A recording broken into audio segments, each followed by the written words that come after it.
Welcome everyone to yet another Candy Egg stream. Sorry about this. There we go. Spore does not like to work on my computer, and I definitely did not spend almost the entire last hour trying to get Spore to work.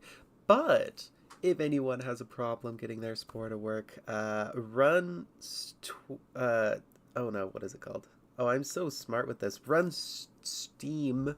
That's what it's called, Steam. Run it in administrator mode and make sure that it does not force things to the size of your screen. Because my Spore was crashing every time it opened because it was trying to make it at a size that Spore could not be. Anyways, I ran it in administrator mode. And then once I could actually open Spore, I could force Spore to be the size of my screen naturally. Yes.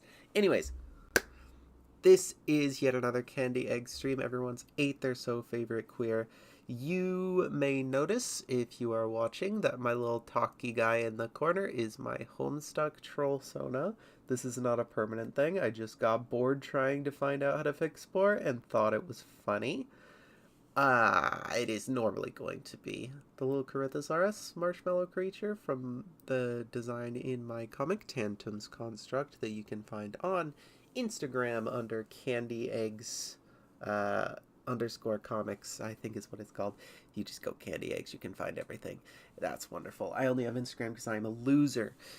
So, let's get into what we are going to be doing today. We are playing some Spore, but specifically we are going to be doing my silly little series that I started where I am doing it realistically. However, instead of just playing the game normally, because the game is basically always exactly the same up until Space Stage, and I don't really like Space Stage because it's hard. What an L take that was. Everybody applaud me. We are just going to be doing the creature editor with more biologically plausible alien designs, and I'm going to be talking about biology and aliens as we go through. So if you're excited about that, welcome to the stream. Most people tend to watch these after they've already happened, so if you are, go ahead and let me know. Let me know what you'd like to change, what you'd like to be different, what you'd like to stay the same. I am curious to see if people watched this more for the funny way to play the game than the fun facts and biology, but I'm mostly in it for the biology, so we're gonna be doing it that way. Now, I have noticed up there, Devon says that they can't wait, assumedly. They looks like they're on a phone with the autocorrect. Fun. Autocorrect always messes stuff up like that, but I have prattled on for quite a bit. Let's go ahead and get something started here. I'm just going to mash this without looking. And then I'm going to stop randomly, see if I get any good ideas. This one is boring. That one's also boring. This one's... Now we're getting somewhere. Okay. You know what? This one is also a violet blood. You know what? I like this. We're going to go with this. Now, on my phone, I do have all of the hotkeys and all of the shortcuts on Spore. So, you know, hopefully that's going to be helpful to us. I did not know how to do the fancy things like changing. You can make things asymmetrical.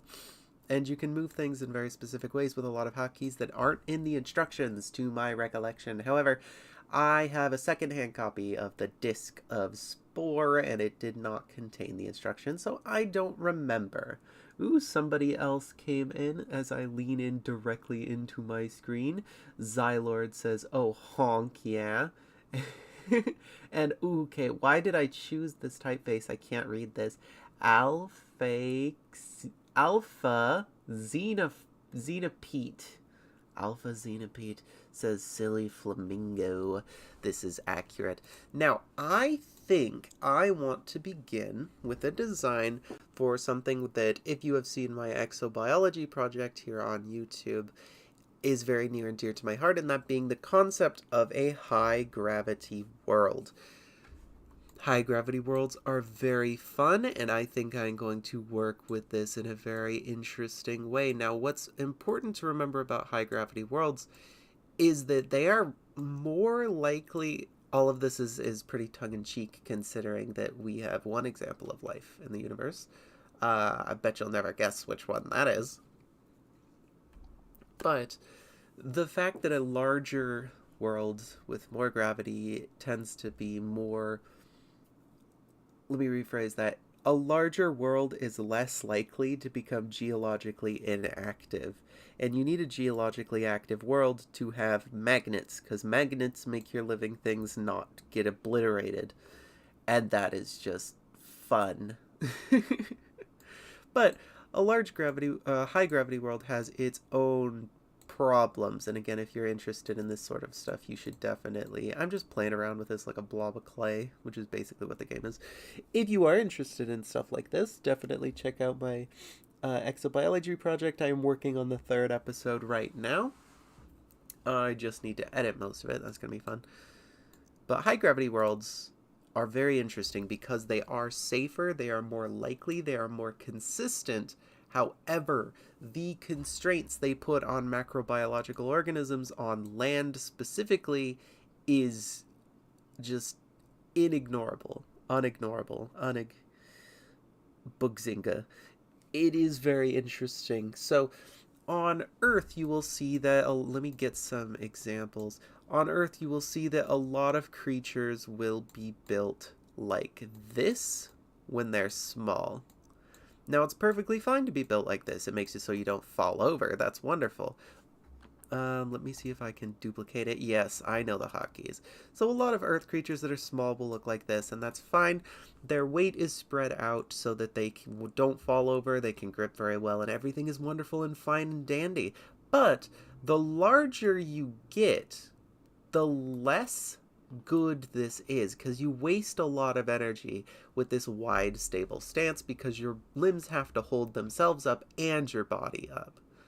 So what tends to happen is that you have the limbs move inward like this.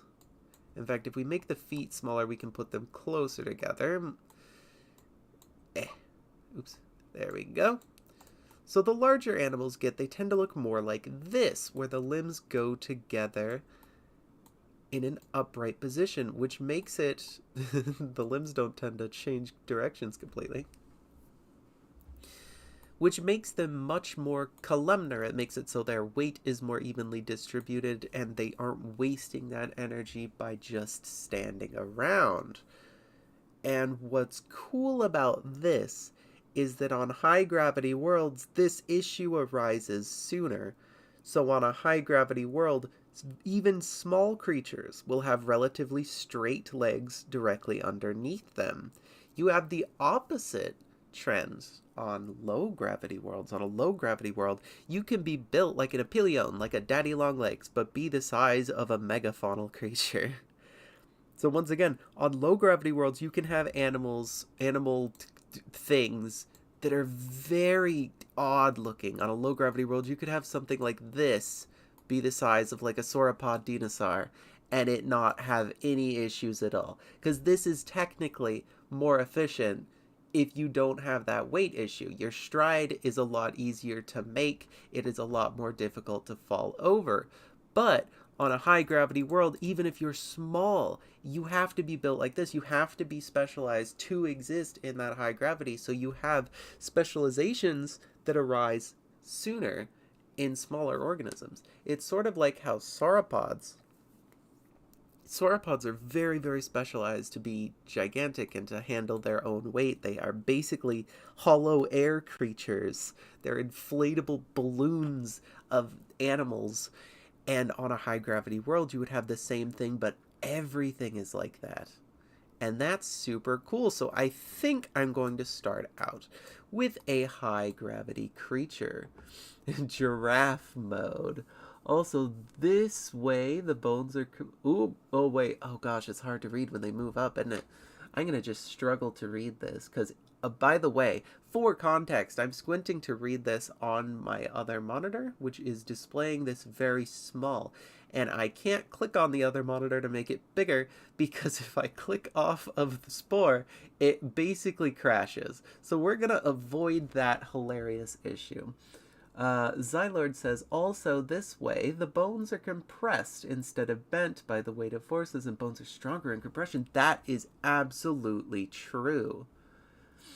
CMBXP, hello Candy Eggs, I found your channel a couple weeks ago, Pog, and you love the Spore content, you and Curious Archives, we love Curious Archives, made you want to play. You're making your own Spec Evo project on Planet Poseidon. That sounds fun. I'm assuming that is a water planet. That sounds absolutely wonderful. Are you making it a video on YouTube? Or is it just like a book project, a blog project, art project? I'd love to hear about it. I'm also going to show everyone a fun trick with Spore, and that being that if you make the segment of vertebrae small, you can get what I like to call a horsey setup. And what that means, let's go for a big bulky limb. This one's good. If you put your limb in here, see how we can widen the spaces around it and smallify that? That is kind of how like the limbs of mammals and stuff work, where they're upright, their body tightens of where the legs connect, like a pelvis, and then it's fatter around it. And this kind of circumvents the fact that in Spore you can't increase the depth. You can't do the depth. It is like a circle. But we can circumvent that with like the illusion of depth by like conking that up. Oh, that's wonderful. Ooh, just a side project. That's okay. Projects are fun. Hopefully we get you some good ideas going on in this project. Now, a fun thing you can do in Spore with the limbs is that you can increase the muscle mass. And I'm going to do that significantly because this is supposed to be a very muscular creature with very optimized limbs. We're going to move this back. Something very interesting in a lot of animals is that they will have most of their muscle mass centered very up high. And then the further down on their limbs you get, the more it just becomes things like tendons. And this really optimizes the amount of muscle you have for the size of your limb. I think I'm going to have forward knee. No, let's go backward knee, forward footy, and move this a little bit forward. I do want to increase the size of the wrist so we get sort of like a giraffe look. Decrease the size of the muscles there. Let's decrease that a little bit. That's looking pretty fun. Now, your knees don't necessarily need to be directly, what is the word I'm looking for? It doesn't need to be planar with your point of reflection, like the reflection is this middle here. It doesn't need to go exactly backwards. This is how a lot of animals are, including a lot of dinosaurs. Because dinosaurs are ancestrally bipedal, a lot of the quadrupedal dinosaurs have very cursed front limbs.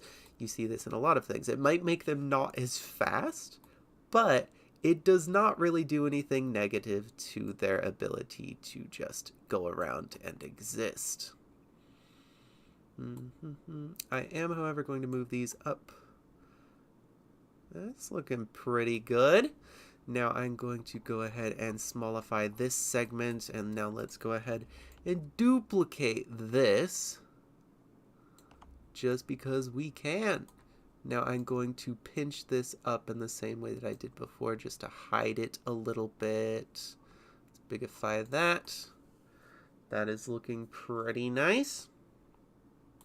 Let's give it more of a gut. I think this should be an herbivore because herbivores are fun. And unlike earth creatures, let's make a lot of its gut in the butty. We got a little too wide there. Let's fix that up. A lot of the gut in the butty. If I hold control, can I only do this segment? I cannot. Unless it is? No, it's not. That is unfortunate. I would love to have, I would love to have more control. Let's zoom that in, sync that up. Yeah, it's looking pretty nice. Let's get it like a really long digestive tract. I think that'd be fun to do. But I do want the gut to be bigger because we are making an herbivore. I'm thinking of something like a camel, something cursorial that walks around a lot. Oh, Epic Frog, that is true. I have simply not put enough limbs yet. Ooh, we're getting fancy with it. Now, the more limbs you have, the less optimal it tends to be with energy usage. But on a high gravity world, if you want to be a high browser, which is what I think I'm doing right now, you definitely need to support yourself very well. That's not to say that creatures in high gravity worlds would need to have 6 limbs, but it would help if they are a high browser like I am creating. Let's move this, and let's go ahead and angle the body upward. Let's make these front pair of limbs angled differently as well. Let's give it like a little chest area. Actually, let's bend that backwards. Yeah, that looks pretty cool. I'm liking this concept. And this is a fun thing to help make spore creatures look more like actual animals. Most tetrapods tend to have their chest lower than their pelvis, so like the leg attaches higher up on the back and the arms attach lower. That's just a fun thing you can do. I'm liking this concept. I'm liking it. I will say I think I'm gonna make the butty smaller. Nah, funny butty. I like this like 3-segment look. Now I'm imagining that it has a crop and then a stomach here, and a stomach here. Those repeated segments are very, very common to find in nature. Nature loves to find a thing that it just repeats. I'm not feeling the limbs. Let's bulkify the limbs. Now that is a chunky boy. I don't like that very much. Something we can do is that we can make the limbs in the center more outward, so that way it's not tripping over itself. That is something you can see in things like centipedes and millipedes. The limbs are different sizes very slightly so that they don't kick themselves. This is looking very nice. I do think I want these backmost legs to be thicker, and then the middle legs, let's make a little thicker. I like the fronty legs being thinner. That's pretty cool. I'm liking that. Yeah, Xylar's shaping up. Now let's go ahead and take a look at the feet. I like these new feet. I haven't used them much. Oh, I love the Starfoot's probably my favorite one. Now, what kind of creature is this? So if we are a megafaunal creature, especially in a high-gravity world, we are going to need some serious peat padding. Now, we could do something like this. Get those peat pads. We could do this cutie pie one. You know what? I want it to be the cutie pie one. Smallify that. And let's actually duplicate this. One more time. Let's make the middle pair. Smaller. Yeah. Make the front pair a little bit bigger, and the back pair a little bit bigger. Let's increase that on the back. We want that to look like this is where a lot of the propulsion comes from the back. Spread out the limbs a little bit. Let's make that a little bit bigger. That's nice. I'm thinking, actually, let's go with something interesting. Let's say the middle feet are used to defend itself. That would be cool. Because I've noticed my little beetles that I have, they will use their middle pair of legs, which have like spines on their feet, and they will kick things with them.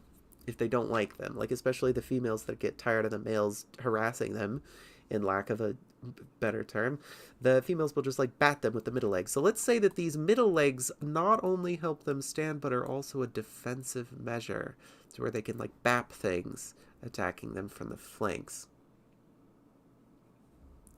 Epic Frog says it's starting to look like an animal that could exist. That's the fun of it. That's the fun and the art of it, is creating something that has purpose and imaginative behavior. Da, da, da, da, da. Oh, what species of beetles? They are Asbolus verrucosus, nerd emoji, blue death feigning beetles. I have recorded a lot of behaviors that I haven't really seen people document before. Not to sound like I found anything special, I just like to stare at them. I have been thinking of making a video documenting like the coolest things I've seen them do that I haven't really seen people talk about. Yeah, wouldn't want to be kicked by those. It's kind of like how sauropod back feet look, where their toes point sideways. They can make them point forward. Sauropods have fun feet. They're like all-terrain feet. But I like to imagine that they could just kick out and rake things with their little toesies and nothing would want to deal with that. We have our nice pads, so that is good. But I think we need some good traction on our toesy woesies. Let's see. I think there's armor pieces might be better for this. The bow knee pad might be good. The curl down, knurl down, I mean. Because we can just pretend that these are claws that we use to grip the ground. Detailing. And you know what? Let's make this like a sauropod, where the outside is the biggest claws. That's pretty cute. I like that. That's fun. That's special. That's a nice little detail. Hello, Orange. Ah, yes, they are darkling beetles. As a very big brain observation, I love darkling beetles. The tenebrianids. They are probably my favorite group of insects. Okay, so we have these fronty leggies. Can I duplicate? Ooh, I can. Okay, I'm just going to duplicate those for the front as well. I'm using a lot of our stuff, but that's fine. Can I make this? No, I can't make that only on one side. I'm going to briefly check my shortcuts and hotkeys for Spore.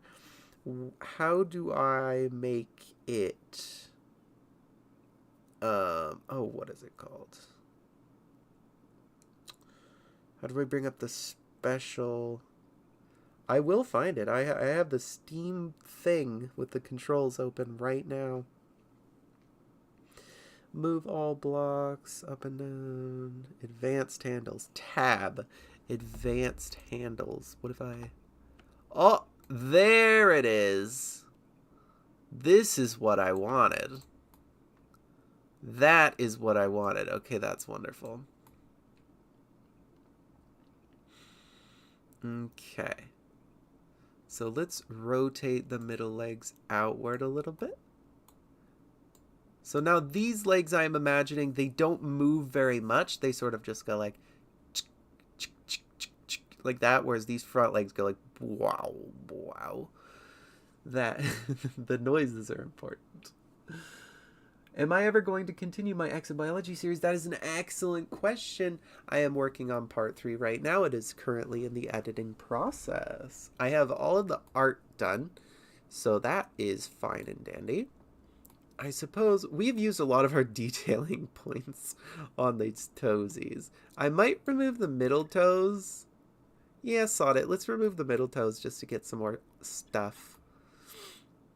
That's fun. So I love the armor pieces. This right here is a point of weakness for the creature, as is back here. So I think we do want some armor going on. You know what, we already used the bow knee pads in one portion of the design. Let's go ahead and do that again. What happens if I hit tab on this? Whoa. Okay, that is so useful. Okay. Yeah, I'm liking that. That's pretty cool. Do do do. Do do do do do. Yeah, that's looking mighty PogChamp. I like that. Yeah, because that is pretty cool. But the butty does still need protection, so let's go ahead and copy this. Move it over the butty. I don't know how much I'm feeling that. But let's just rotate it and see what we can do about that. Let's duplicate it actually. Let's get 4 of these. Let's connect them over in the back. Oops, there we go. Let's connect them over in the back and see what we can do about this. That's kind of cool. Yeah, let's go something like that. And now we just need to reorient these. Fantastic. Now we have an unbiteable butty. Unbiteable buddy. We got that in the bag. This is looking pretty cool, I will say. We have not... I don't think we need anything right here, because if anything were to attack, it would try and jump up on the throat-like device, I suppose. You can't really attack it from below because it's got Stomping Peats, and what's going to get up there? So I think this very light armoring is going to be very good. It kind of looks like booty cheeks. Might remove that. We'll see. Let's see. We could use a stink. We love stink. A lot of creatures, especially arthropods, have stink wigglers is the official term.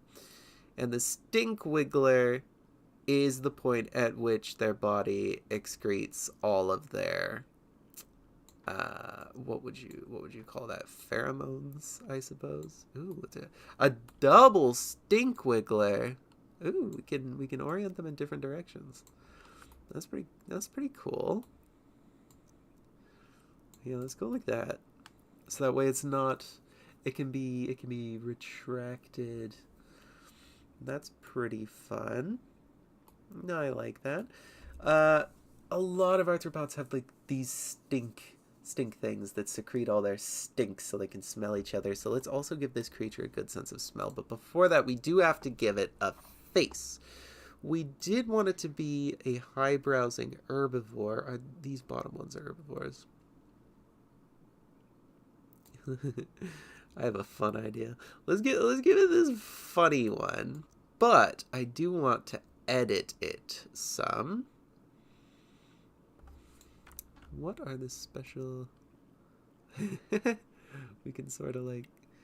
We can give it a weird little cleft face. Okay, I'm vibing with that. I'm vibing with that, not gonna lie. What if we make it more flat?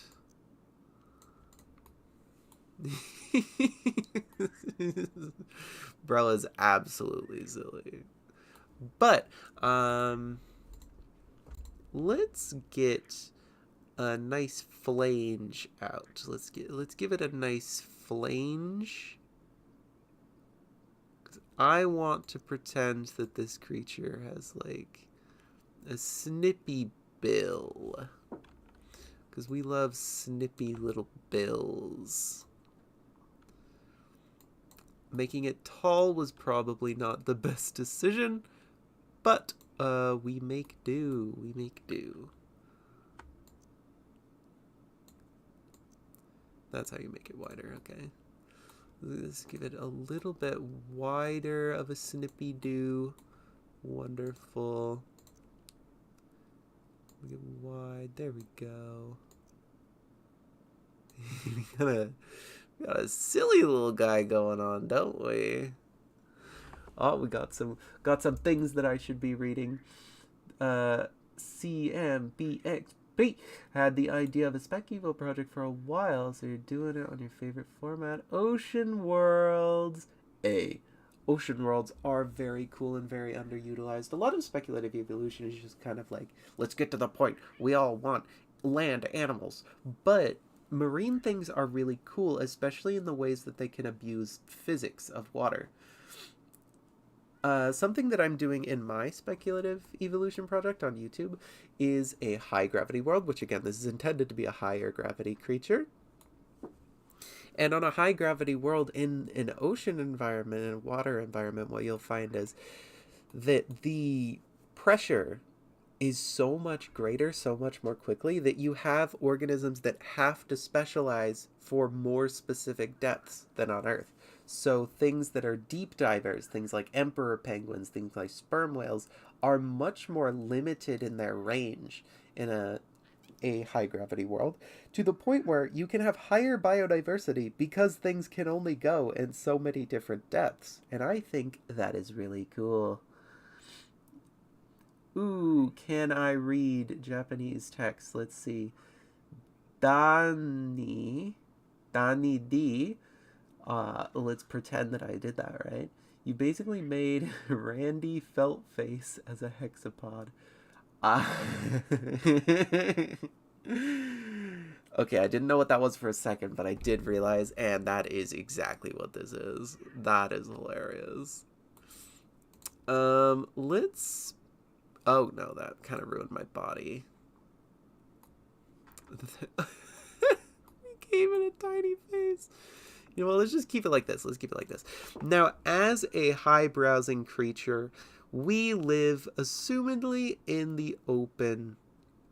So we do need eyes that are protected. Now, as a creature this tall, we don't necessarily need eyes that face to the sides. It's sort of a misnomer that herbivores have eyes on the sides and carnivores in the front. That is, like, generally true. However, the animals that have eyes that can move can afford to have eyes face in different directions. It is just more optimal to see more around you. And in a case of an herbivore, you want to be able to tell depth, especially if you're a creature like this that eats things by nipping it.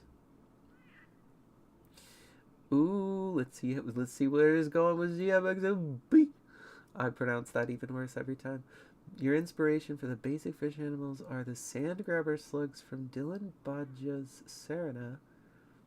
I don't remember what the sand grabber slugs are. Are those the... I've heard a lot of Serena. I know a lot of the drawings, but I don't know a lot of the names for things. And aquatic eelworms from the Isla project. That sounds familiar too. Apologies, I don't recall which ones those are, unfortunately. Alpha Xano Beat. If I remember correctly, there is a goat that had forward-facing eyes. This is true, and the best part is all goats have forward-facing eyes, but that one is just extra horrifying. A lot of people just aren't near livestock animals, but goats' eyes face pretty far forward. There was a funny paper recently that I didn't actually read, but I read most of it.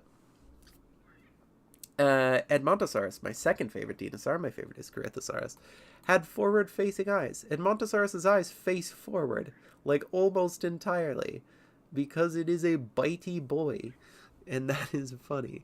But anyways, back on the point. My eyes I am orienting downward, not because we feed below our face, but because we live in the open, we need our eyes to be protected from the sun. And we also need to be good at sniffing. Now, let's say we need to sniff our food, but we also need to sniff our kin. So let's put our little nosy-wosy right here, our breathing apparatus, up here. Oh, that looks horrifying. Oh, I don't like that. Go back. Let's put our breathing apparatus up here. That looks pretty cool. I like that. I like that. Sort of like a 2-layer. Let's put our breathing apparatus here so we can smell our food, but we can also smell stuff that is closer to the ground, because that is pretty cool. Alpha saw all the Twitter posts on that paper. It is funny. I love Edmontosaurus. People don't care about Adrosaurs. By the way, they're pronounced Adrosaurs. Be cursed with this information too. I love Adrosaurs. And people just do not care about researching them. I've said this before and I'll say it again. Those tab scales, those dorsal tab scales on the backs of Adrosaurs, those are only in the group that Edmontosaurus belongs to. I believe it's called Edmontosaurini. Lambeosaurines, like Parasaurolophus, do not have those, and people draw them on them all the time, and it makes me rage. See, look at my little character vibrating. Rage! Okay, but I want our creature to hear. Now, although ears tend to... I forgot where the ears go. The ears are in the eyes. Ears tend to evolve. I forgot about these new eyes. Ooh, these are kind of weird looking. Ears tend to evolve in kind of random places on very small animals, but on a very large animal, we cannot afford our ears to be dampened by our own stompy wompies. So I'm going to put our ears on our face. Now, because we are so large, we would benefit from a high surface area, which would give us... Yeah, let's put them right here. A high surface area would give us some good ways to expel heat. I don't want it to face that way, though. Okay, let's get the fancy controls. I don't want it to face this way. Okay, we're just gonna go with the upside down earsy weirsies. Let's hang them. Yeah, let's hang them down. Yeah, I like how they're kind of framing our nose. That looks cool. Do. Yes. Yes. Ooh, the big one looks pretty cool. So we're gonna kind of pretend that those are our ears. I'm gonna move this down more. Yeah. Kind of look like a fish or something. Let's move it down. So let's say our hearing, we use our hearing more than our vision to defend ourselves, to sense predators.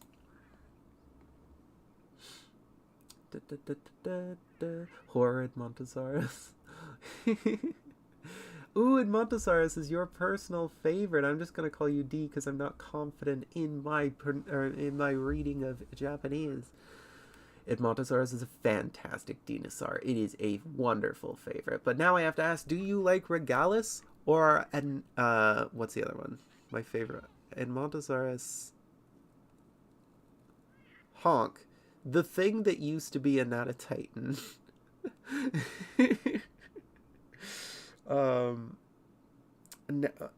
My mind is just blanking. There's two species of Edmontosaurus right now: Edmontosaurus regalis and Edmontosaurus the other one. The Edmontosaurus the other one is my favorite because a Natatitan is what it used to be called, and as a kid it was one of my favorites. They look like they could help catch chemicals for the sniffers too. That is good. We're adding that to the headcanon. That is a wonderful idea. Now, let's say, because we mentioned camels earlier, let's pretend that this is a creature that lives in a desert environment. So we need to protect our eyes from... Let's go back on that. We need to protect our eyes from dust. And a great way to do that is to have big ol' eyelashes. So let's go ahead and bust out 40 lashes. Rotate. We're gonna struggle through this.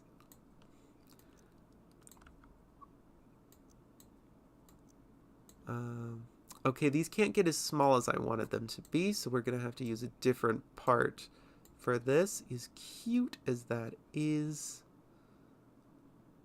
Nah. What can we use as eyelashes? We have feathers. That's fun. Let's see if... There we go. Let's see how small we can make those. We can't really make these small either. We might have to just pretend that we have eyelashes. This could be fun, though.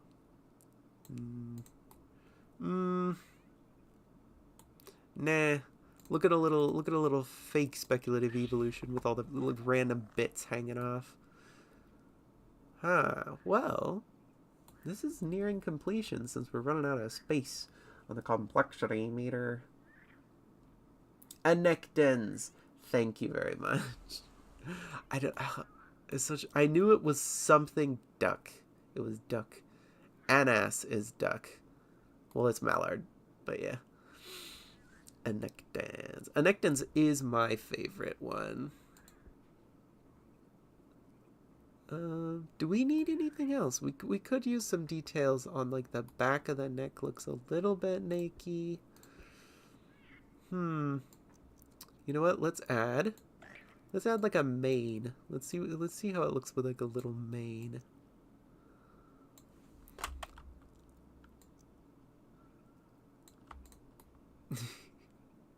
that looks kind of silly, but oops.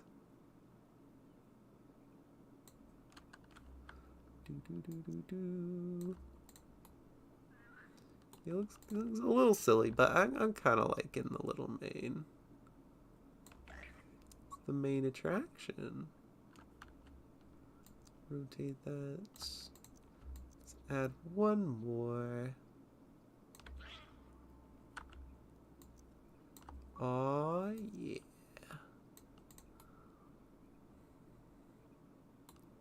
Let's maybe add... Let's go for one more thing. Yeah, let's add like a little spike to the armor right here. Because that seems cool. I like adding little spikes to things. I like little armored creatures. They're very cute.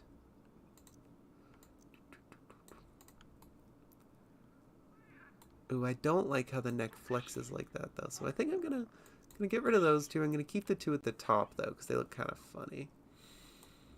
I still don't know if I'm feeling the butty. You know what? Let's move the stink. Let's move the stink to right here. Yeah, because if we move the stink to right here, well, then these are more protected from predators. Oops. These are more protected from predators there. It's a fun little stink location. We love stinking. That's how they find each other. D just has your nickname in katakana just to be aesthetic. Kind of ironic. Montosaurus is your favorite Allosaur and also you're Canadian. Very cool. I have not been to Canada, but I have stared into Canada from afar. Any ideas for an arboreal omnivore that climbs trees and is able to swim? That is fun, because one of my favorite things about evolution is that organisms work with what they have already. So I'll give you this to get the cogs churning. Did it evolve to climb first, or did it evolve to swim first? That is something fun, because things like iguanas, like green iguanas, they evolved to climb first, but they have been getting much better at swimming recently in the green iguana evolution because they like to jump off of trees and swim around. But something that's normally swims but has evolved to climb could be something like a mangrove crab, a land crab, something that used to be able to swim, used to be able to breathe water very well, but it now lives on land and climbs with limbs that evolved to walk in substrate and not to cling on to things. If it's an omnivore, you can think about it the same way. Did it evolve from something that was more folivorous, frugivorous, or did it evolve from something that was more something along the lines of insectivorous, or even an active carnivore type thing? You could, if you want me to just give you an idea, you could say that it's something akin to a coconut crab, which ancestrally forages for things, but upon getting really good at climbing, could begin to take prey that lives arboreally. So things like nesting birds, something with, I believe the word is altricial, babies that can't really do anything.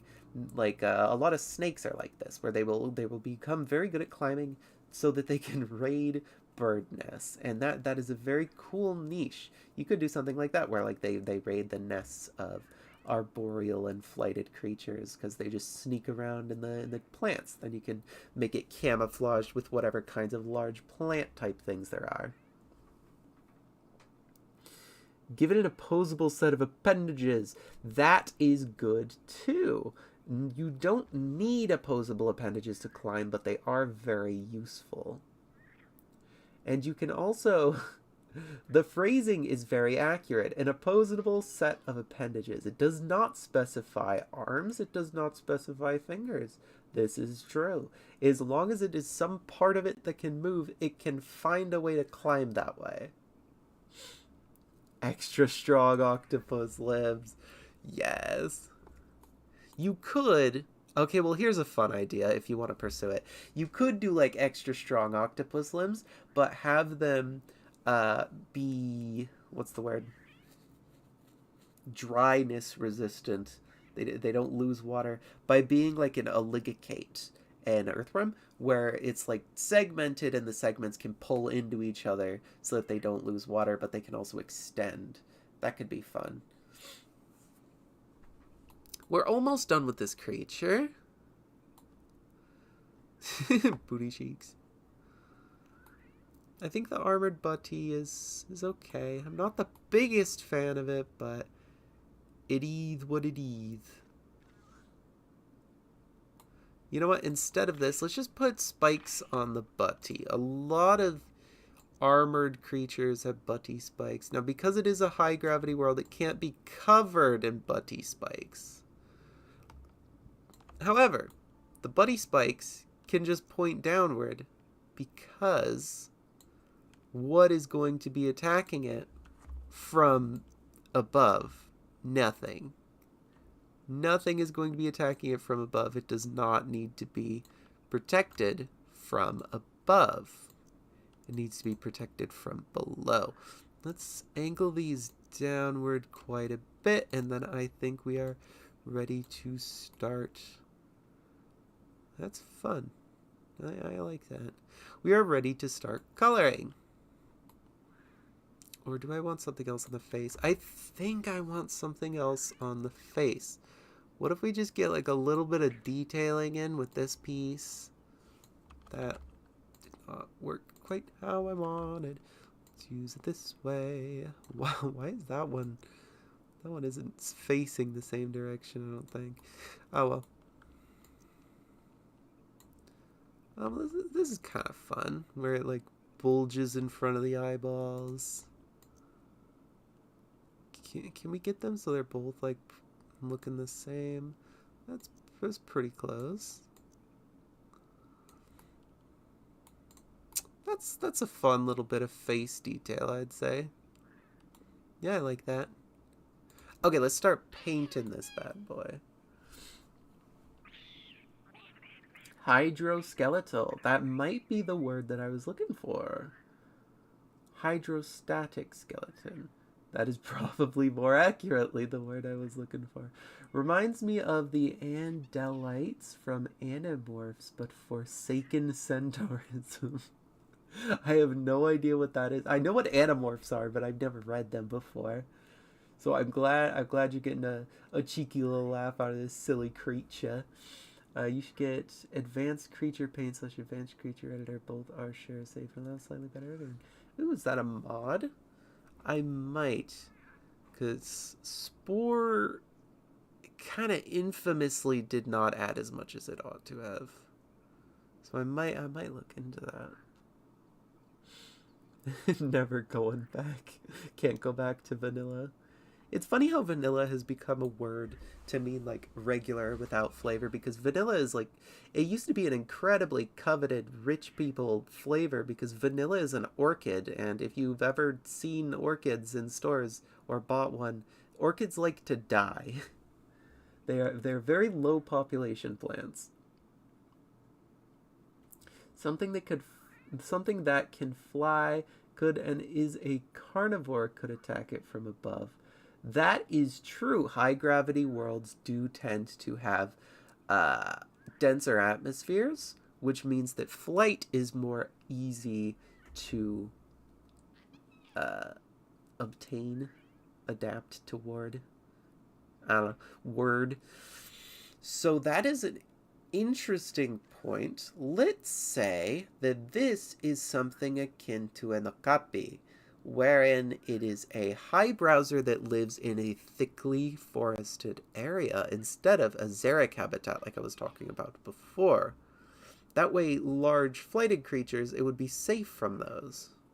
But we can still be a high browser. I think that'd be pretty cool.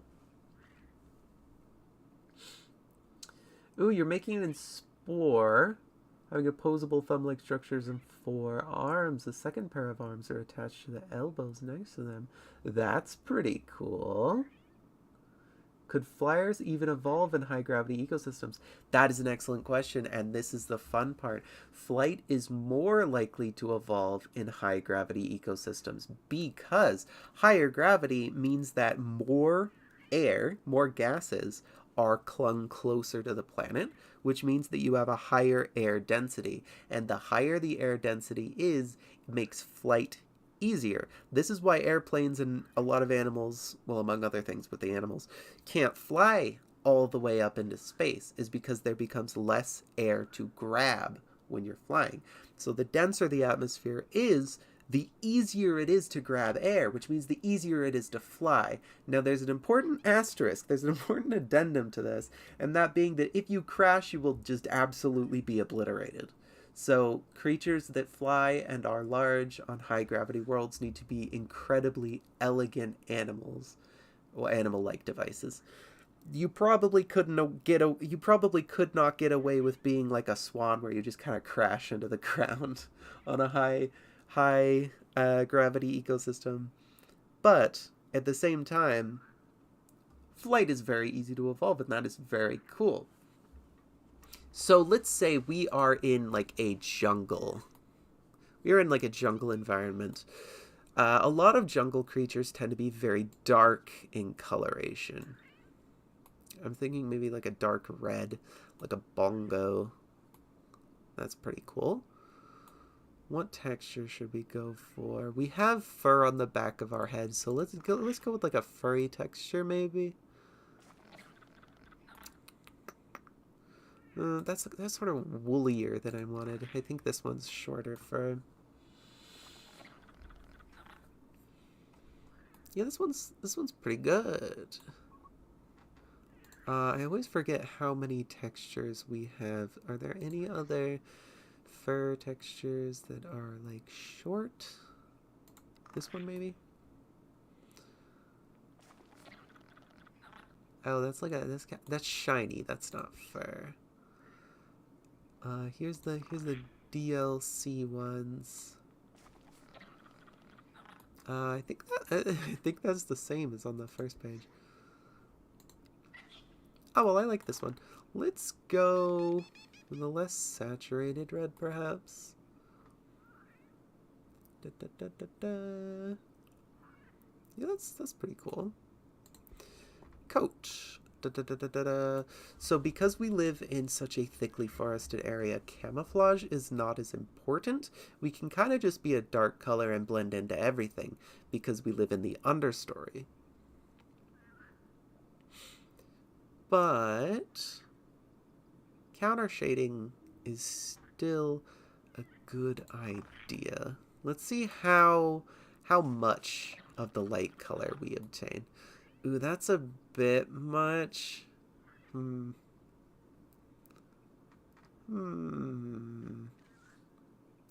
If I remember correctly, organisms in open areas tend to have more counter shading, and animals in dark areas have less. I'm not too confident in that, so don't quote me on that. But I think I want to go for something that isn't counter shading for this.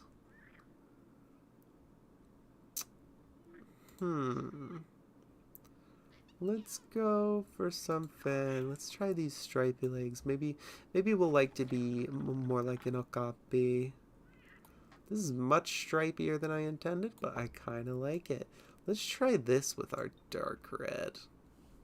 Let's see how this looks.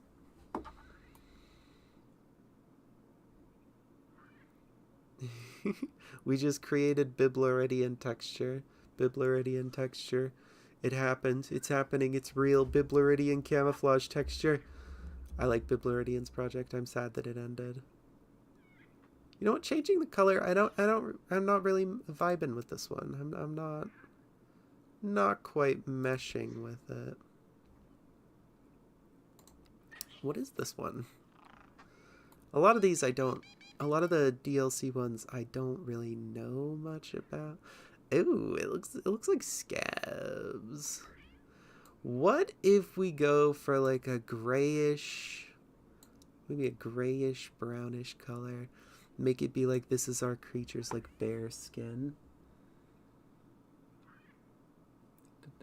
Oh, I like that. That's pretty cool. Like a solid little detail. Speaking of detail, let's go ahead and move on to the next bit. Speckles. We don't have to add them, but like adding in colors and stuff is always fun. I think this is fur on like the Pete's Path of Titans scans. I've seen a little bit of Path of Titans. Ooh, I am vibing. I am vibing with this. What happens if we do like a really dark black?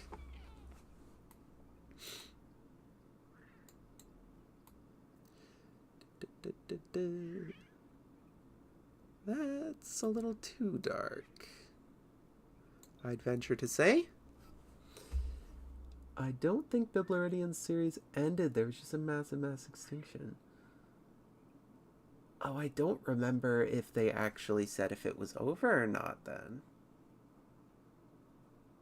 Oh, I hope it's not. I'll have to rewatch the last episode and see. Let me make this lighter. Let's go for like a beige-ish color.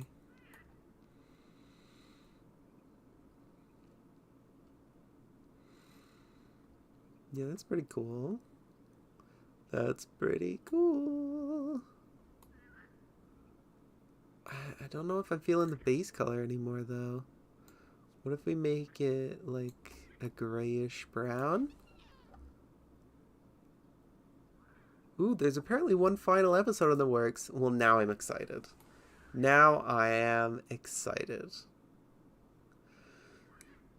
I really hope so, because that would just be fantastic. To get one last episode out of it. Me and a lot of people watching always expected to, for them to be like, and here's the hyper-intelligent species, and here's how I made their language. But it never really happened. Maybe that's what'll happen. I'm just kind of playing around with the colors now. I don't know if I'm feeling that, but you know what? That's pretty cool. What if I go for like that grayish flesh tone that I hate that we can't change? I think the flesh tone is determined by the base color, but oh yeah, that's pretty cool. Okay, I think our high gravity high browser is done. Now, for this creature to make sense, most of its anatomy would have to be like air. So this would be an extremely fragile creature. This is a cursed gait that it created. But you can see the feet don't overlap. Isn't that fun? the footprints this thing would leave would be astounding. Kind of meshing with how it waddles around. But yeah, a creature like this would need to have most of its body be composed of air and like spongy tissue. So like if you went up to this and kicked it, it would die. Ooh, we got some comments that I haven't looked at yet.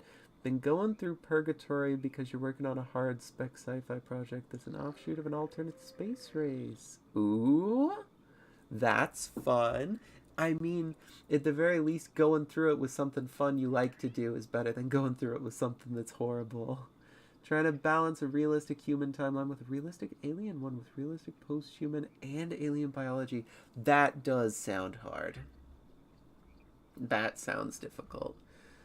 Slowly feeling the pain of large-size world-building projects. You could just do something like... I know you just said, like, human offshoots, but something like how CM Kosman did, Chef de Mehmet Kosman, I'm pretty sure that's how it's pronounced. It was in the video I did recently, but you could do something like he did, wherein most of the lore is just text-based. So maybe if you don't want to spend time making the art for it, you just have an idea, you don't want to spend all the time doing the things that take a lot longer, you could just mention it in text form and have people who experience your project just be like, ooh, that's pretty cool. There's a lot of stuff like that in All Tomorrows, which I really like All Tomorrows, although CM Koseman is kind of embarrassed by it, and it is a little bit cringe, some parts of it, but he's remaking it, and it's going to be fantastic. But don't feel scope creep if you don't have to. Like, if you don't want to spend time working on every little piece, just do, like, the vagueness. Projects like this can thrive on vagueness, and, like, the imagination of other people getting to work with it is very fun.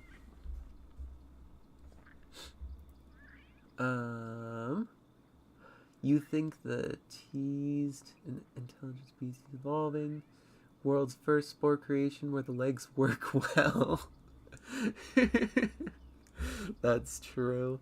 There are some really cool leg movements you can get in Spore, but it's only in this editor. It's not in the actual game, and I don't know why. If you do the limbs correctly, you can get like a centipede millipede walk, and it's very cool. You either have dinosaur spec evolution or just a clam that fills a wolf's ecological niche. Okay, but that is a cool idea because there are bivalves with eyes. Eyes are pretty easy to evolve, but bivalves tend to have a lot of them. But you could have a land clam, like re-evolve a body that works other than digging and sitting. That could be interesting. Yeah, most of it is text. It's just annoying trying to figure out where everything fits since it starts in like 1966-ish. Ooh, and ends in 2135. You could try to use something like Google Sheets to organize everything into a timeline. Because with Google Sheets you can have like multiple levels of information at the same points. And I believe you can non-destructively add layers in there. Don't quote me on that, though. I am not very good with Google Sheets. But, oh yeah, I forgot you could run in this. I like its run animation better, I think. Well, watch this. That's a good run. That's a good run.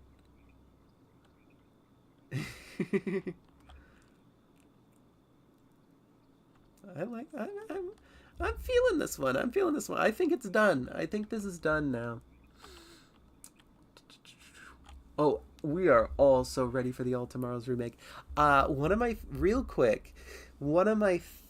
the funniest things that happened to me was I really love CM Kosman. He was answering questions in one of his videos about things about All Tomorrows, and one of the questions was, why are all the pictures in All Tomorrows, why aren't any of them colored? Like, why aren't they colored normally? And he said something along the lines of he was going to color them, but the second he colors them in, they all look like racially insensitive stereotypes. And I tried to draw one of the things realistically, and it's true. Don't color them with realistic skin tones, because the first thing that happens is this is a human, this is a post-human that lives in an environment where it's going to see the sun all the time, so it needs to have a lot of melanin in its skin, and then it just goes down the rabbit hole of, oh god, what am I drawing right now? And that's not too fun. I was trying to draw the poo-poo beakmen. The poo-poo beakmen.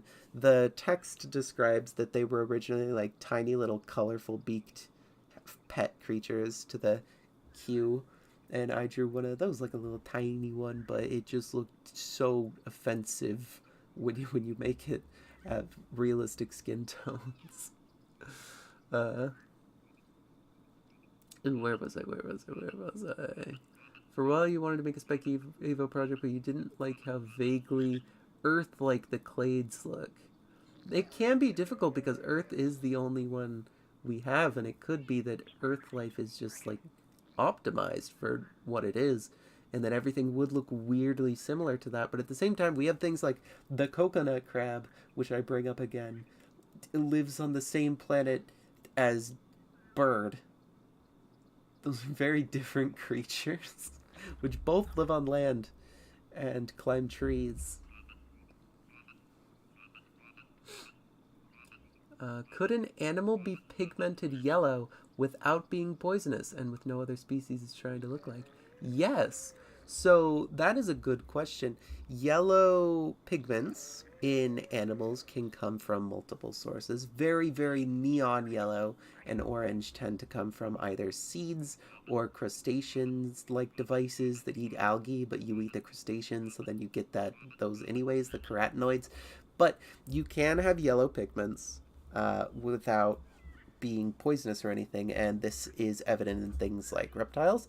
Reptiles that are albino, albinism affects melanin. The yellow pigment is not melanin, so albino reptiles will still have yellow. They will be white and yellow. So yes, you can make things yellow. If you want it to be very bright yellow, they can just be fancy. They can get a little fancy with it, or they can blend in with foliage that's yellow. Like in my speculative evolution project, the plants are yellow. Things can just get a little fancy with it. If they have eyes, they can be like, hee hee, I'm so fancy. Or a fun way to do it is if it's just like a dangerous creature, like a bite monster just sitting around, they can be brightly colored just to be like, go away, I will bite you. So yeah, you can do it without being poisonous. Even things just like smelling bad, you can be brightly colored to just be like, don't poke me. You remember trying to do lip detailing on an iguanodon inspired savant, like people do with things like Juncaria. Oh no, I've lost you with these words.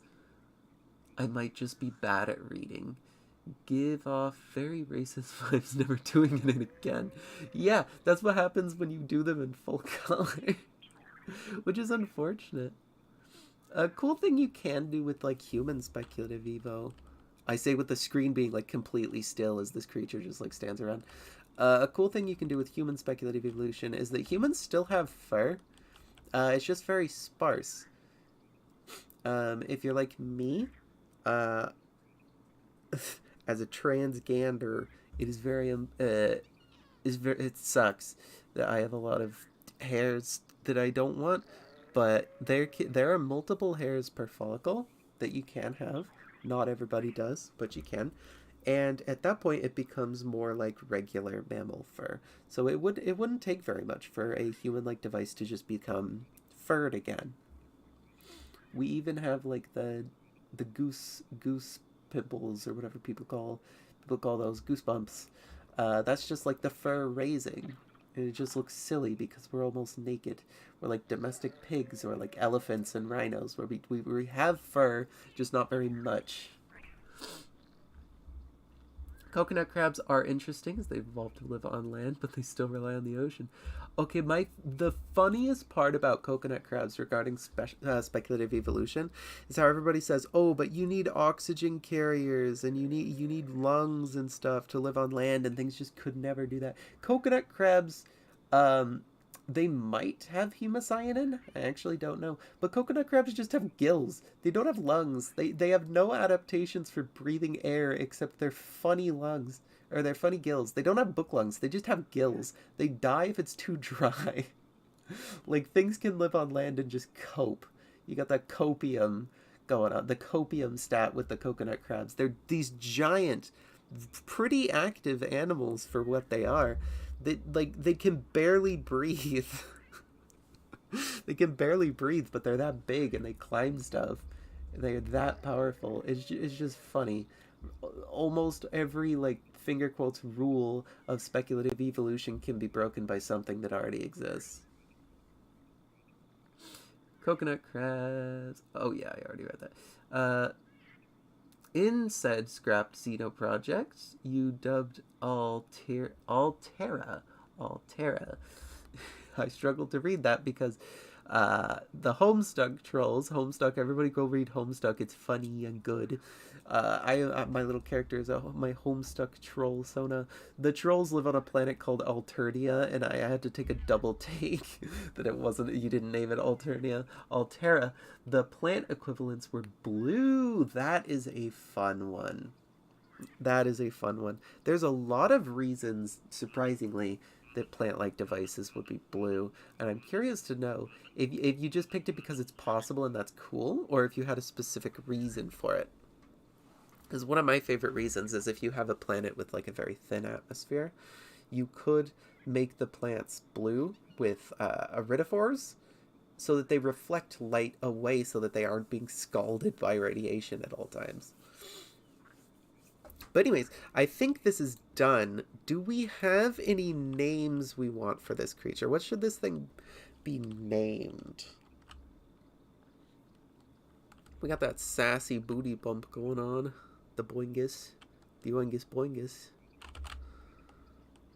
I love the run animation. I wish we could run and turn at the same time.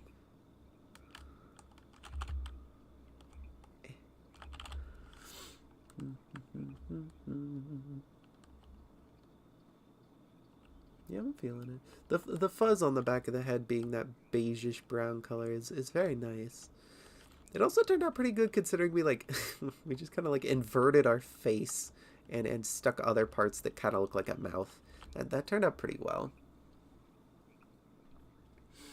You originally had them teal, but blue felt more naturally possible. Ooh, but that's the fun part. So all photosynthetic things, assuming they have, like, the same chemistry as earth plants and a lot of kelp and stuff, they're inherently green, but you can have pigments just in the same way that animals have pigments and iridophores and everything. So if your plants are blue, you could have some species still be teal because they would just still be blue, but they have less blue. So more of the green gets through.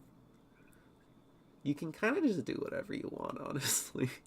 Plant type devices can have so many accessory pigments that they can kind of just be whatever. It is very fun. Timo Rotifus. That is very megafaunal vibes. Timo. I don't know where to go. Timo Rotifus. Wonderful. Let's have him dance a little bit. Oh yeah, he's very happy to be done. So we got one done. I think I'm gonna try for one more. Tripodo weirdus. The Hexabedus weirdus.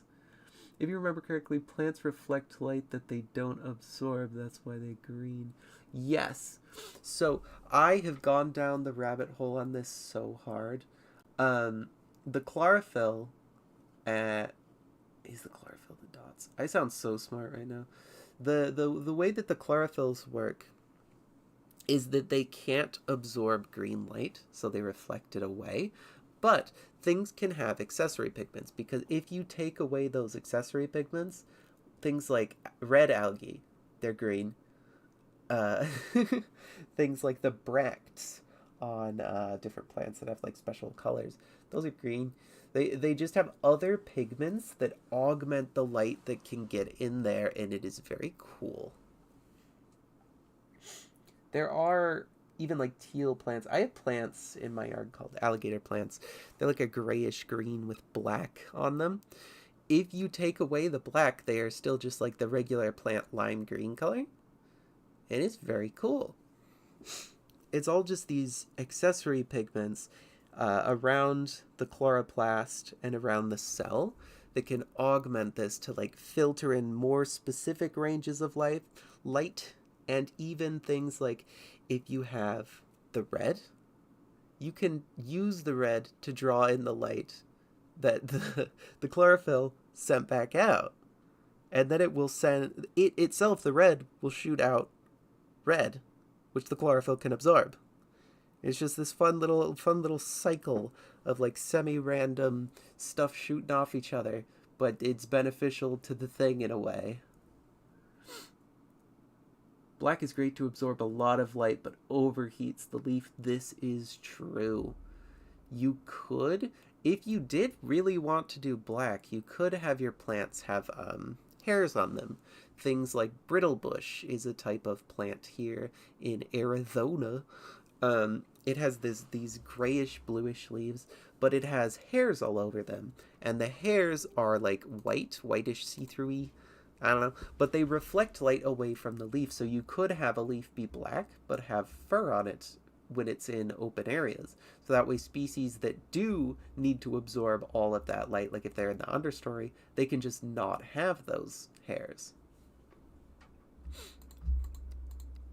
Let's go for a low gravity creature. I had already talked about it a little bit before, but low gravity creatures can afford to be just ridiculously leggy. So I think I do want to do something with that. A megafaunal low gravity creature. Let's make this one an herbivore too.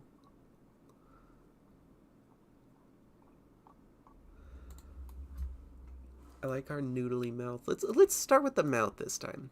We didn't start with the mouth last time. Let's do it this time. The button ball is cute. Nah.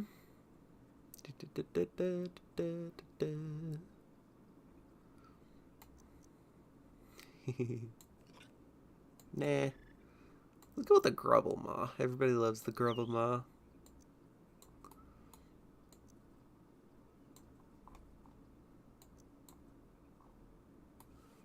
Do we have like extra?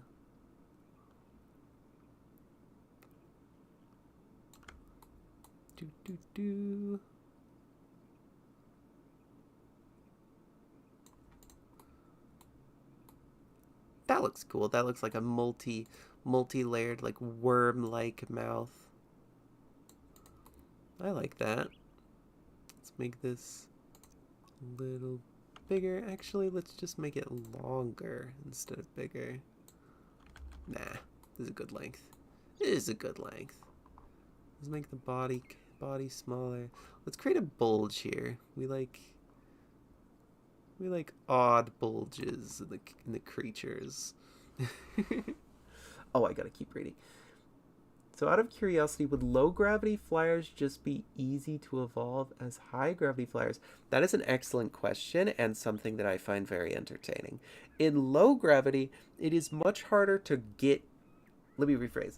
So on Earth, let's just pretend Earth is a medium, which it's not really, but let's pretend Earth is the medium, the exact middle point.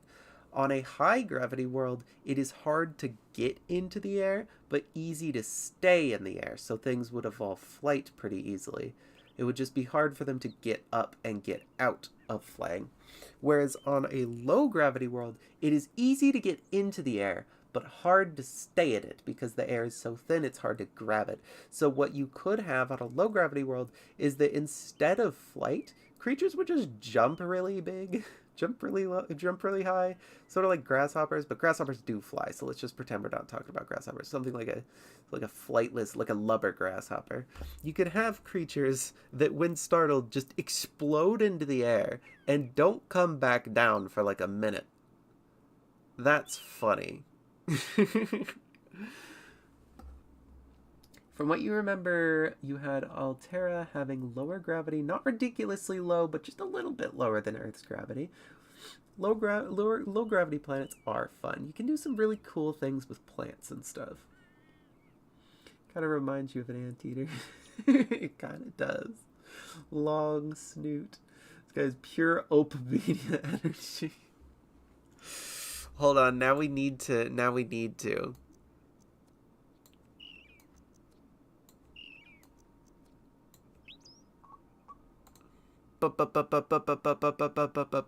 Okay, anyways, we created Opabenia.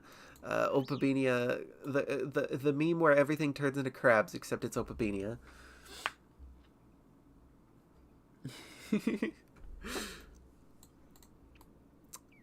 Actually, something fun about low gravity worlds is that it would take significantly less energy for a creature like this to just hold its face straight out.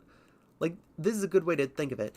On Earth, elephants hold their trunks just down, limp, because it takes too much energy to hold them out. But if you had an elephant-like device on a low-gravity planet, they could just hold their trunks horizontally at all times and not, like, suffer consequences from that. Opabenia is reborn. Opabenia is extinct again because it deserves to be. Just kidding, I like Opabenia. Also, it's funny when people talk about Opabenia because they're like, look how weird it is. It's a creature with 5 eyes. Bees have 5 eyes. Wasps have really obvious 5 eyes. On a lot of wasps, you can just see, like, on their forehead, they have 3 little ones. Let's start with the limbs. Let's go with, like, should we go for insectoid limbs?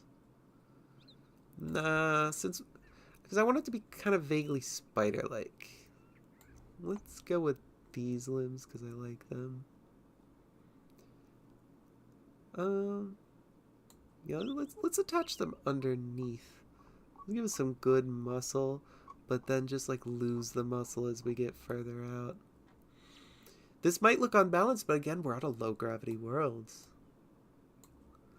Okay, now let me see. How do I do this? How do I do this? How do I put you? How do I put you? Let me Google real quick. I know there's a way to make more joints. Spore, how to make more joints on a leg. If you hold Control, hold Alt and click on the remaining section you'd like to copy, and then we'll...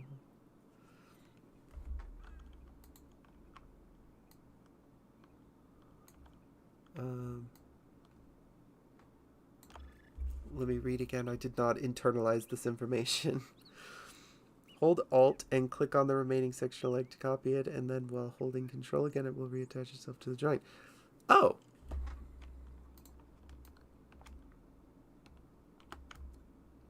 So that's how you do it. Oh no, don't crash. Okay, it didn't crash. We're fine. We're fine. Hold Control to merge limbs. Oh, you knew! Big brain, big brain, big brain.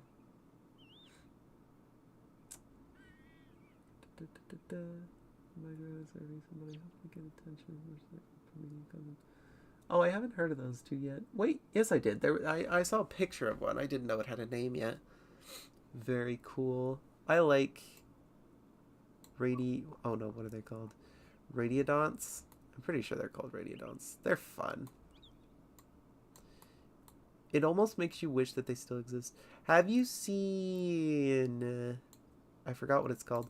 There's one free-swimming anomalocaridid thing that is from, like, the Devonian or something. It's, like, the only one. It has a stupid name. It's called, like, Shinderhands or something. It looks like a fish. And its existence implies that this group of organisms existed for much longer than was previously thought. and it just became fish. It doesn't have all the lobes around it. It has like 2 big ones in the front and then 2 big ones at the end. And I want to see more paleo art of it. It looks like a stupid fish monster. Dinocaridia. Dinocaridida. I can pronounce words. Oh, radiodonts are only the stuff closer to Anomalocaris than Opabinia. What are they called? Are they? Oh, that's lobopods. That's what they are. Lobopod. Lobopod. Some fairy shrimp species give off Anomalocaris vibes. They do. Shinderhands. Yes. Watch it be pronounced nothing similar to that. Cinderhans. Cinderhanis. Shinderhands. It looks really fun. It's a lot like those the open water swimming trilobites, like things that people don't normally think about but just exist. I've realized we've kind of created a spider.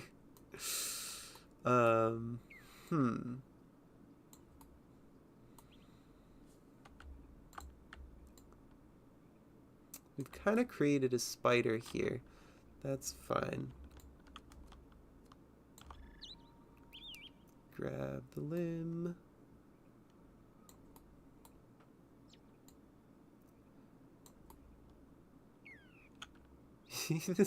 This is kind of just a spider, but we're rolling with it. We're rolling with it. You made one plant for your planet Poseidon called Sequox Fistuca Symbiotica, or stalk trees, as you call them. They're a mix of mangrove and palm trees that can handle the worst of storms on the planet. That's very cool. It is a very fun idea to start with like an iconic plant like device, like the one, the ecosystem defining object. Thankfully it isn't an osteopod, so we're good.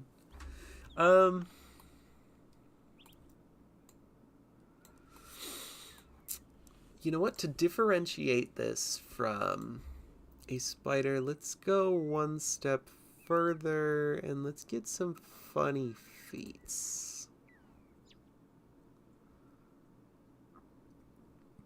Despite what Spore would have you believe, the evolution of like tetrapod digits is probably not very likely. You can get some things that look weirdly like them, like mole cricket arms, but it's generally safest to just have like a single nub.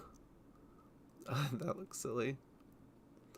A single nub is generally just like the closest thing to. Let's put it there. Actually, let's move the foot first. Yeah, this is gonna need some serious movement. I do like the idea that instead of just like vertical limbs, it's sort of like pushing itself forward. That's pretty cool. Now, unfortunately, we've made this very big, so I can't make the limbs as far out as I had initially wanted.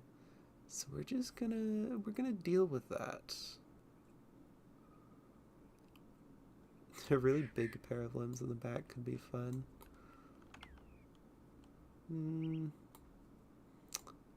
I don't know if I'm quite feeling it anymore.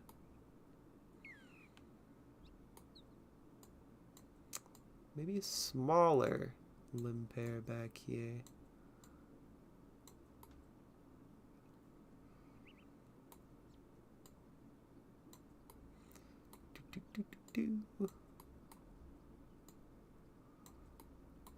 Actually, let's move the creature generally forward.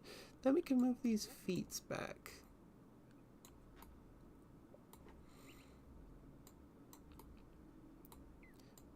These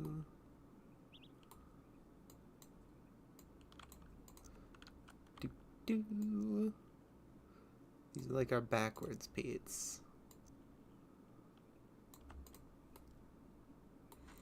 Let's move these up here more, actually. We're getting in the zone now. Let's move these down. Yes.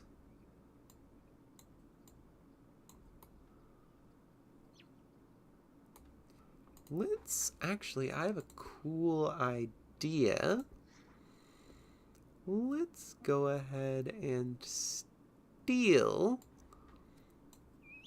this piece. Oops. I think I just crashed the game. Okay, let's try and open it back up. Let's see. Oh, I should be reading the text. Okay, it lives. The reason the species name is symbiotica is because a type of vine called a blue vine, because it's blue, wraps around it and gives it energy for photosynthesis. Ooh, that's fun. It's like one more step away with symbiosis than plants.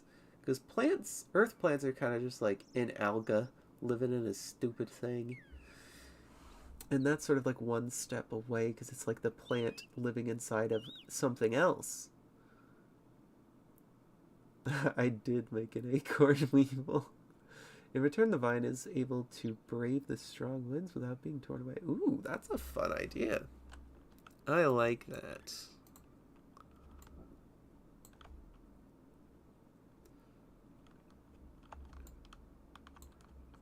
Oops. Okay, we're gonna need to do... We're running out of stuff here. If I just remove that...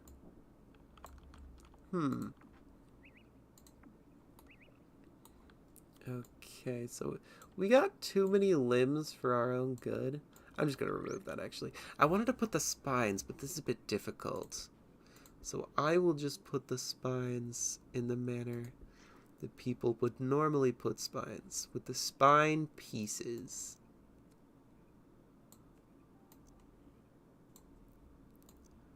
That's cool. Now I want it to be sharp. Yes.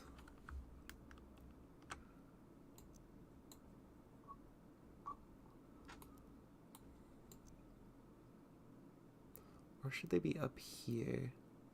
No, I like it on the bottom leg because it kind of emphasizes that we've got a low gravity creature. So it doesn't really care that it's dragging these around on its feet everywhere.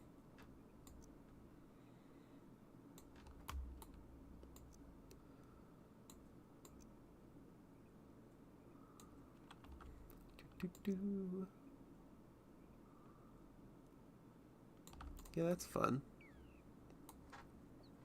I do want to add another little detail. Let's add a spike.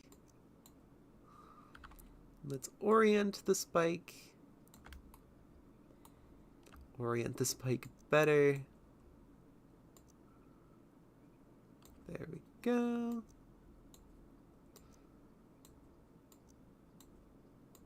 Whoop. That's fun.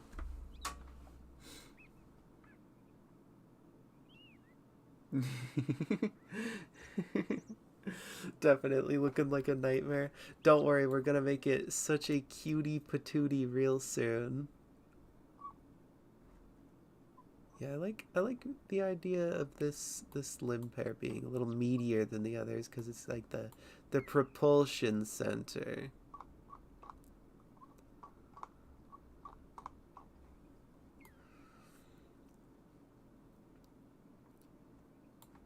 What if we make it squat?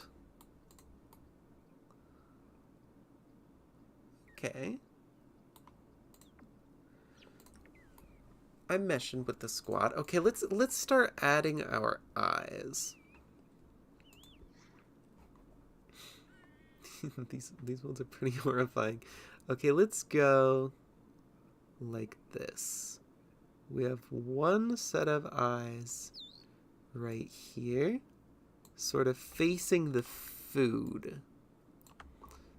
This is where they're gonna stare at the food and be like, oh yes, this is something I really do want.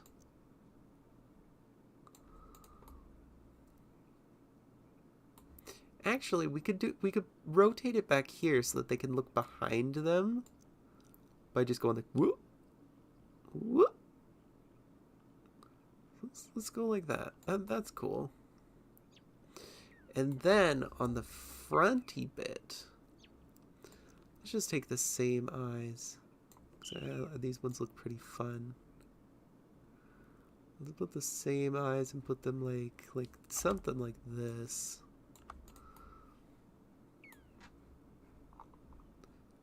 That's looking pretty cool.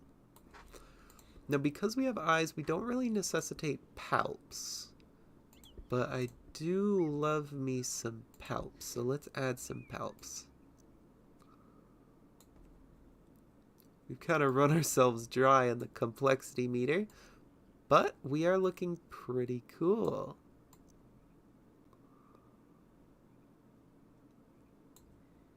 Yeah, let's go something like that.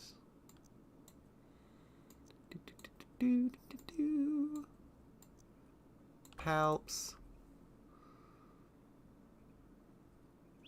This looks kind of like the no face from Spirited Away. Spines remind me of Venus flytrap or mantis raptorial limbs. Ooh, that is true. I wonder if that's what inspired them. Huh. Like the piece, I mean. Give the biggest eyes. Got them Apillion's eyes. Yes. I love Apillions.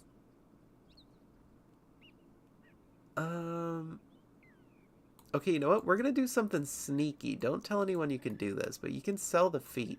And as long as they're at the same level, you can buy more stuff. So let's buy another piece. Which piece should we go for? We could go for some like funny tendrils. I'm liking this idea. Some like wax. Some wax secretions.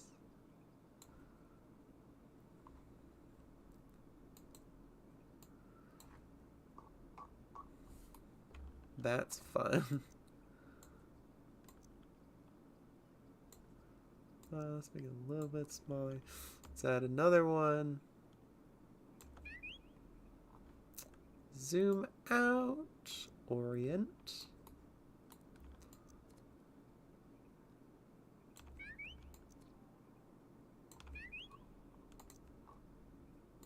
Let's lengthen those a little bit. Lengthen those a little bit. This is looking pretty fun. I do say so, if I do say so myself.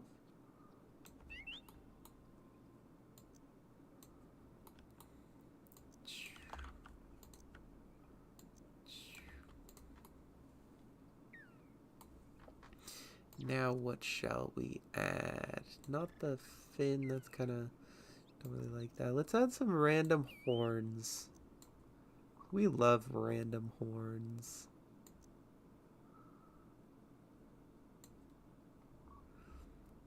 Let's add some on the limbs too. Actually, let's... Oh yeah, we got our own little toesies. Yes. We simply must have toesies. And the ones on the feet should be longer. Yes. Let's add some more horn bits. Sod it. Let's put some big ones. Let's go for some big ones.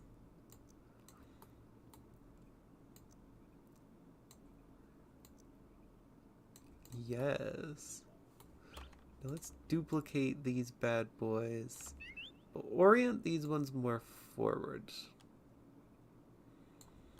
So this way we can imagine that they like rut each other. And if they rut each other, this one should be more downturned. Oh yeah, let's rotate that so it gets a little more detail. This is pretty cool. I like this. I imagine that it would kick up and backward at attackers. Big sniffer. That's a lot of hair. Yeah, that's no hedgehog. That's a tall hog. The name of it should be Plamadens Waxy Pluma. Pluma. Plumadens. Waxy Pluma.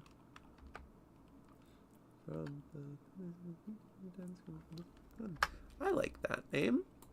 Let's go ahead and start painting it. We're levitating right now, but we'll see how the walk animation turns out when we're done.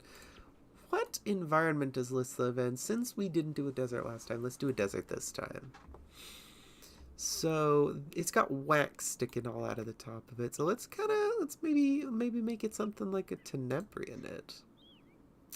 But instead of armor plating, maybe we could do this like veiny one. Let's make it dark yellow. We love dark yellow.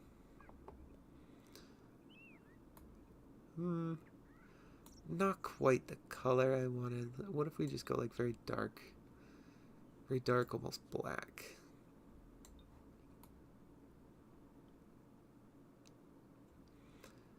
Interesting. What if instead of black we go for a goldish brown? Maybe a little brighter than that.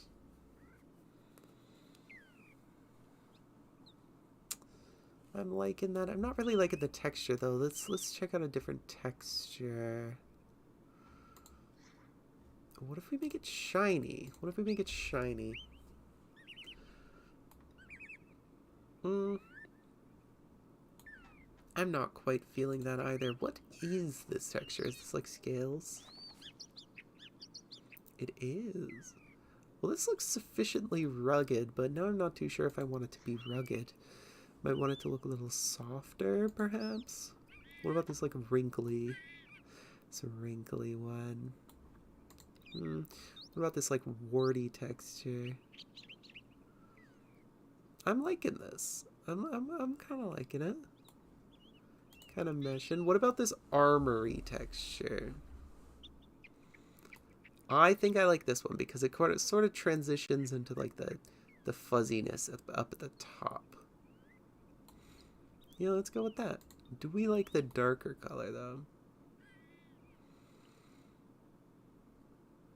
Maybe let's go for like a darker yellow. The walking tumbleweed. Accurate. Maybe something like a grayish green. That looks pretty cool. Let's just continue on for now. Let's continue on. I'm thinking speckles. Ooh, the speckles go very nice with this. What if we go for the light yellow? Ooh, it changed the secondary color. Let's go a little darker with the yellow. That is pretty cool. I did like the flashy warning colors. Let's go for orange, I think.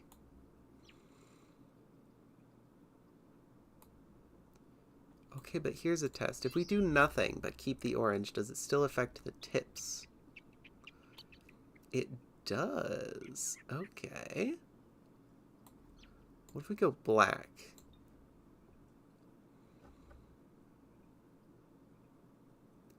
That looks really cool. Let's change the base. Let's make it back to this color.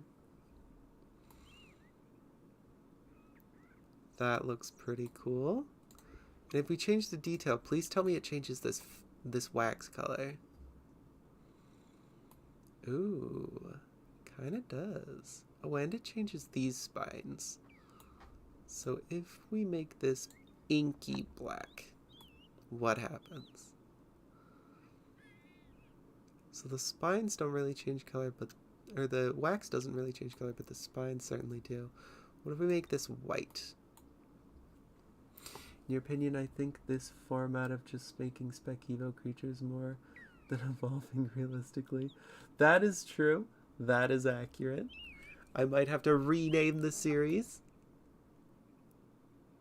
Ew, look at the toe spikes. Look at them. This looks like a melded Lego piece. I like that, but the back isn't quite the color I want. What if we add some of the speckles in there? Ooh, that looks kind of cursed. What other thing could we do? We could add spots just on the leggies. Let's see how that turns out. Or does it not work because we don't have feet? Ooh. Oh, I really like that. Let's make that yellow. I love how it puts spots on those. Ooh, I like this. What if we do the orange instead of yellow, perhaps? I like that a lot. Okay, let's see how it walks. Let's see how Plumidens walks. Let's see if I did the walking correctly. I didn't. It's walking on its mouth. That looks evil. So let's get back into the editor. Boop. Get back into the editor. Drag these peats back down to the ground level.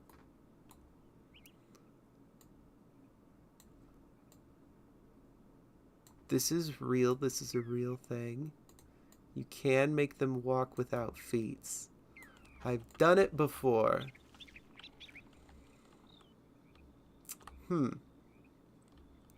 Well, this just looks evil. This is just about the most diabolical thing I've ever seen.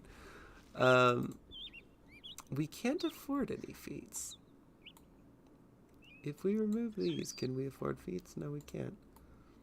But I don't want to remove anything. What if we remove that? Then we can only have 1 feet.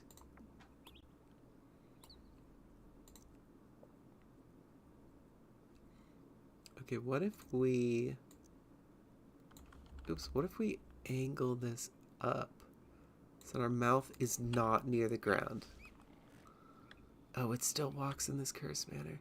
Maybe it's because I gave it too many limb pieces? Like too many joints, perhaps? I kind of like how that looks with the raised head. I think I'm going to keep that. But, unfortunately, it is looking like we are going to have to sacrifice some pieces here. I can sacrifice the palps for some feet. I don't really want to sacrifice anything else, but we're going to have to. Rotate. Okay, hold on. Move that over there for a second. Move it back over here. Smallify, smallify, bigify, smallify. And then we just have tiny peats like that.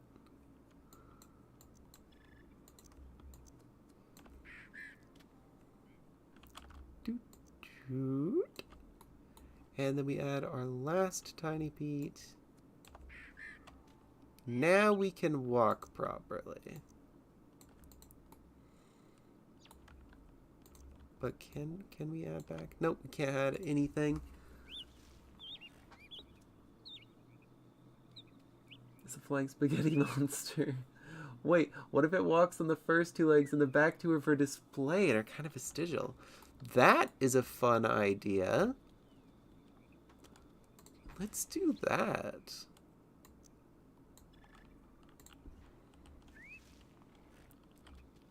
That's fun. That really exaggerates the fact that it is a low gravity creature and it doesn't really need those.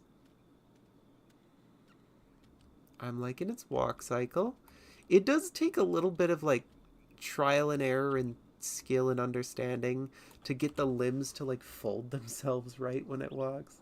Because you'll get some really silly walk animations, especially with creatures with multiple legs.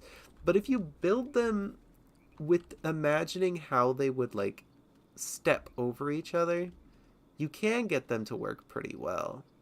The game does not like it when you have straight limbs, though. I will give it that. It does not appreciate that. That's an evil looking dash right there. Well, I go so far as to say that this creature is completed. Let's do a little dance. That is horrifying.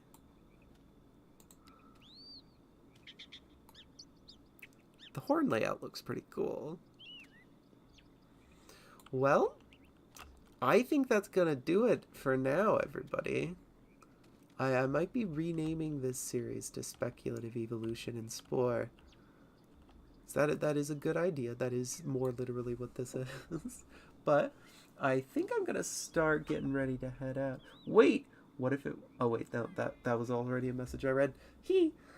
So I'm gonna click save and exit, and we'll kind of wait around for a minute or two before closing it off for sure.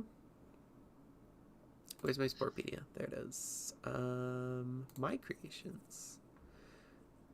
Before we do, I do kind of want to just like show off the random stupid things that I made.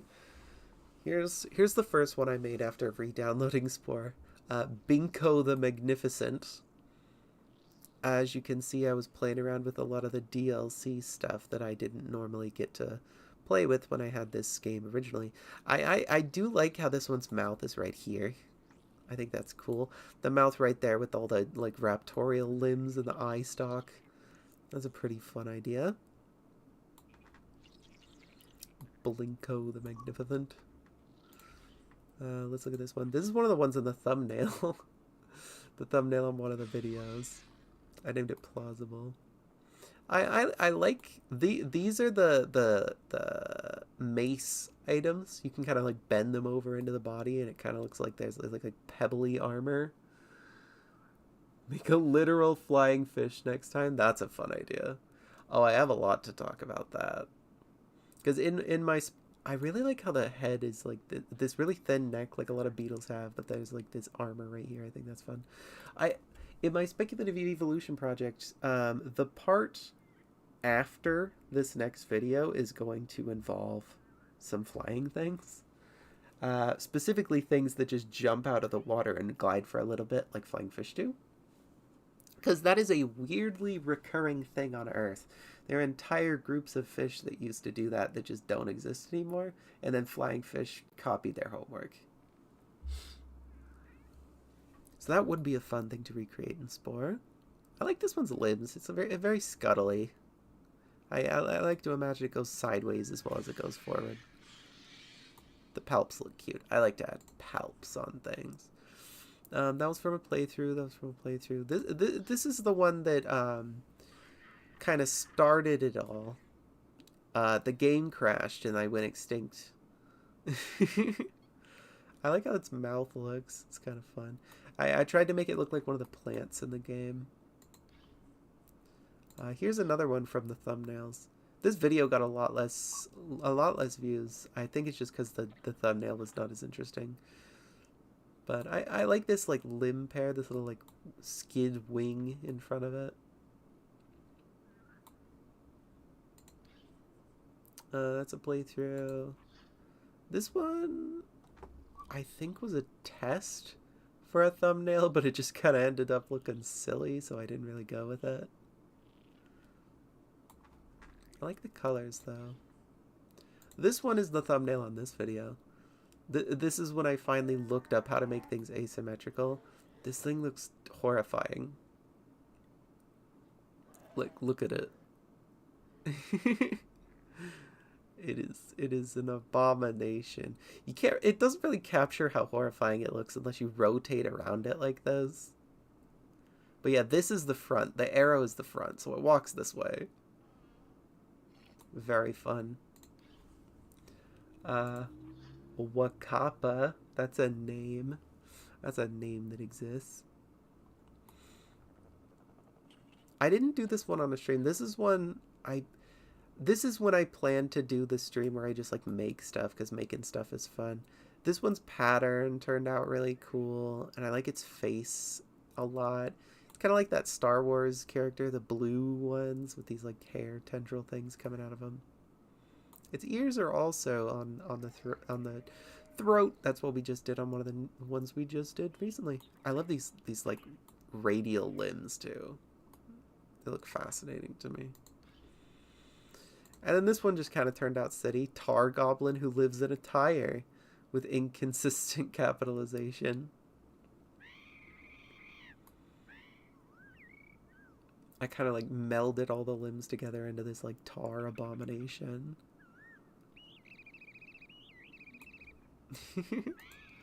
Wonderful. And then the ones we made today. Demorotyphus. It's kind of hard to see its head. And then the one we just finished.